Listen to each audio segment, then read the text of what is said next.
اللہ تعالیٰ برکت ڈالے تو سبحان اللہ. ہاں جی, وہ تھوڑی سی چیز میں نے عرض کیا نا کہ ایک بہت بڑے محدث ہوئے ہیں ہمارے مولانا غلام رسول سعیدی صاحب, تو میں نے لکھا بھی ہے اپنے سوشل میڈیا پر ان کے بارے میں, آپ نے کئی دوستوں نے پڑھا ہوگا شاید, کہ ان کی زندگی کے جو کام کے دن ہیں نا وہ 11,600 کچھ ہیں. جو انہوں نے کتابیں لکھی ہیں ان کے دنوں پر اس کے جو صفحات بنتے ہیں وہ کوئی 15,000 سے شاید اس سے بھی زیادہ ہے. اس کو میں نے یعنی تقسیم کر کے دیکھا ان کی زندگی کے دنوں پر, تو جو کتابیں لکھی انہوں نے وہ 32 سال کا عرصہ بنتا ہے ان کا تحریری دور جو ہے زندگی کا. تو اس میں چھوٹی کتابیں نہیں ان کے لیے, حالانکہ چھوٹی کتابیں بھی جو ان کی وہ کوئی 500 صفحے کی ہے, کوئی 550 صفحے کی ہے, کوئی 400 صفحے کی, وہ نہیں. اور کئی مضامین چھپے اخباروں میں, رسالوں میں, وہ نہیں. صرف بڑی کتابیں جیسے تبیان القرآن ہے, قرآن مجید کی ان کی تفسیر ہے. اس طرح یہ جو حدیث مبارکہ کی بہت بڑی کتاب ہے شرح مسلم شریف, اس کی شرح کی ہے, شرح مسلم 7 جلدوں میں ہے. قرآن مجید کی جو تفسیر ہے وہ 12 جلدوں میں ہے, ایک ایک جلد کا 800 صفحہ ہے. تو ان کو ان کی زندگی پر تقسیم کیا تو پر ڈے کے کتنے صفحات نکلے, 300.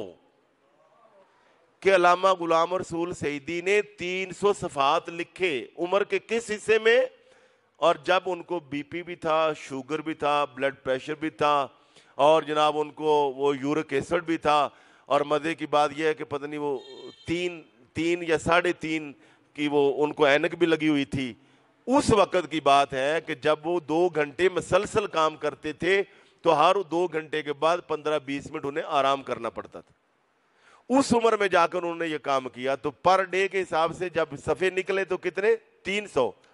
میں اور آپ جوان ہو کر صحت مند ہو کر 300 تو دور کی بات, ہم 3 صفحے نہیں روزانہ پڑھ سکتے. یہ کیا ہے, برکت. یہ کیا ہے, برکت.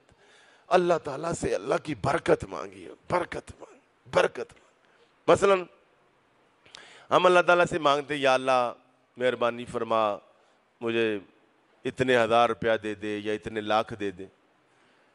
ہم جس کام کے لیے مانگ رہے ہیں اگر ہمیں وہ ضرورت ہی نہ پڑے تو ہم نے لاکھ, مثلا مثال کے طور پہ آج کے دن ہم نے نہ کچھ زیادہ کھانا ہے, نہ پینا ہے, نہ بیماری ہے, نہ کچھ اور ہے. اچھا 1 لاکھ روپیہ ہمارے بینک میں پڑا ہے یا گھر میں پڑا ہے. اچھا 1 لاکھ پڑا ہے یا اینٹیں پڑی ہمارے لیے برابر ہے. بھئی اینٹوں کو بھی ہم نے استعمال نہیں کیا, لاکھ کو بھی استعمال نہیں کیا.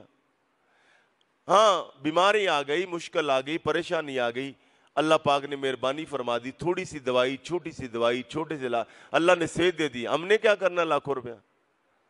میں یہ نہیں کہہ رہا کہ آپ دنیا کے لیے جد و جہد نہ کریں, آپ کاروبار نہ کریں, اور نہ اسلام اس سے منع کرتا ہے, کریں, مگر کر کے اگر نہیں آتا اتنا, ہاں جی, تو اس پہ پریشان نہ ہوئے.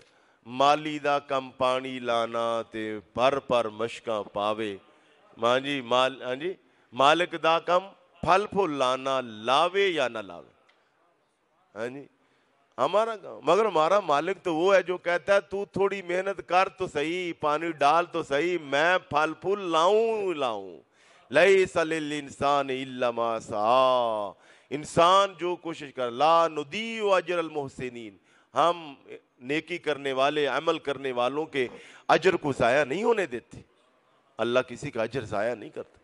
اور بعض اوقات کوئی مصیبت اور کوئی پریشانی, کوئی مشکل آتی ہے تو وہ بھی ہمارے مسئلے کا حل ہوتا ہے. حقیقت بات ہے, حل ہوتا ہے. ہاں مثلا کوئی ہمارا چھوٹا موٹا نقصان ہو کے اللہ تعالیٰ کسی بڑے نقصان سے بچا لیتے, بڑی مصیبت سے بچا لیتے. ہم تو اپنے حوالے سے دیکھ رہے ہوتے, اللہ اس مصیبت سے بچا. تو میں عرض کر رہا تھا کہ نعمتوں کو اور زندگی کو انجوائے کرنے کے لیے آج کی اس نشست کا سب سے بڑا لنگر یہ ہے کہ آج سے شکر والی طبیعت بنا لیں. اگر پہلے سے ہے تو اور زیادہ اللہ کا شکر ادا کریں اس پر بھی کہ یا اللہ تیرا شکر ہے, تو نے مجھے شکر والی زندگی اور شکر والی طبیعت عطا فرما. اور یہ اتنا بڑا وظیفہ ہے, یہ بھی قرآن نے بتایا, لَإِن شَكَرْتُمْ لَأَزِيدَنَّكُمْ, اگر تم میرا شکر ادا کرو گے تو میں ضرور تمہاری نعمتوں میں اضافہ کروں گا. یہ سونے اللہ کا وعدہ ہے.